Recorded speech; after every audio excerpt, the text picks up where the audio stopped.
which has 15 chapters about that has nothing to do with the government or the Prime Minister, but has it mentioned every time. For example, let me go. If someone wrote that I am going to write a book on the flowers of Delhi, and they picked 15 chapters with 15 kinds of flowers, and in every chapter there was the mention of this lovely horticulture program of the Prime Minister, and another chapter there was this is what the Prime Minister was there, and another chapter there was this. I would say, of course, you're free to do it, but I would ask a question about it, and I think it's unusual. So it has nothing to do with what you're saying, and it's a leap, and I don't think anyone's going to be convinced by that accusation either, honestly. Yeah, you go ahead. Are you asking me a question? Am I allowed to speak now? What is your question? Please state it. My question is, that is why I think it's unusual. You said... What is the question? That the stated objective of the book is 15 inspiring stories of role models who should be Muslim. And in that, there is nothing unusual about it being coming 15 times. I'm telling you, this is why I think it's unusual. That's a statement. That's not a question. Now you will accuse me of talking over you. If you don't ask me a question, ask me a question. I'll answer it. So then why is that not unusual? What is not unusual? To have him mentioned in every chapter. Because Viksit Bharat is a slogan given by Prime Minister. It's a goal that has been initiated by him. So this is a book about Viksit Bharat? It is a self-help book. It is a book about Muslims. It is a book about Viksit Bharat. Yes, all of that. We are Indian Muslims. It is about Indian Muslims. It's not about Chinese Muslims or Pakistani Muslims. It's about Indian Muslims, and Prime Minister Modi is our Prime Minister. And if in your view the only good Muslim is an anti-establishment Muslim, fine. Please hold on to it.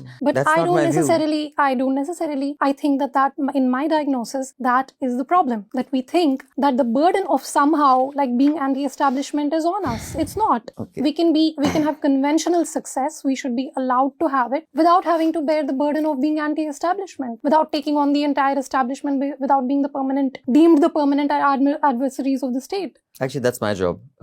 I'm the permanent adversary of the state. I have been from 2012 when Newslaundry started to now. And whichever government has been in power, I have had authorities walk in through this door. Sure, it's your burden, not ours. What I'm saying is, So that's a zone I happily occupy, and I love that zone. Great. All right?